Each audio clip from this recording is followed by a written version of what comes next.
അഭിമാന നിമിഷത്തിലേക്ക് പറന്നുയരാൻ ഇന്ത്യൻ വ്യോമസേന. നമസ്കാരം, കൊട്ടാരക്കര മീഡിയയിലേക്ക് സ്വാഗതം. ചെന്നൈയിലെ മറീന ബീച്ച് നാളെ ഒരു ചരിത്ര നിമിഷത്തിന് വേദിയാവുകയാണ്.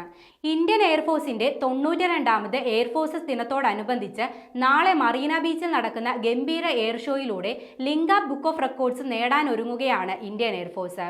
22 വിഭാഗങ്ങളിൽ നിന്നുള്ള 72 വിമാനങ്ങൾ ഉൾക്കൊള്ളുന്ന ഗ്രാൻഡ് ഫ്ലൈപാസ്റ്റ് ആണ് ഇന്ത്യൻ വ്യോമസേന നാളെ നടത്താനൊരുങ്ങുന്നത്. IAFന്റെ ശക്തി പ്രകടനവും ആകാശക്കാഴ്ചയുമെല്ലാം എയർഫോഴ്സസ് ദിനത്തിൽ വിസ്മയമൊരുക്കുമെന്നത് തീർച്ച. ഭാരതീയ വായുസേന സക്ഷം സശക്ത് അവർ ആത്മനിർഭർ എന്നതാണ് ഈ എയർഫോഴ്സസ് ദിനത്തിന്റെ തീം. വലിയ ജനാവലി വ്യോമസേനയുടെ പ്രകടനം കാണാനായി എത്തുമെന്നാണ് കരുതുന്നത്. ഏകദേശം 10 മുതൽ 12 ലക്ഷം വരെ കാണികളെയാണ് നിലവിൽ പ്രതീക്ഷിക്കുന്നത്. ആരോ ഹെഡ്, തൃശൂൽ, രുദ്ര തുടങ്ങിയ രൂപങ്ങൾ ആകാശത്ത് സൃഷ്ടിക്കുന്ന എയർഫോഴ്സിന്റെ ഐതിഹാസിക പ്രകടനങ്ങൾക്കും IAFന്റെ സൂര്യകിരൺ, സാരംഗ് ടീമുകളുടെ ആവേശകരമായ എയറോബാറ്റിക്സിനും നാളെ ചെന്നൈ സാക്ഷ്യം വഹിക്കും.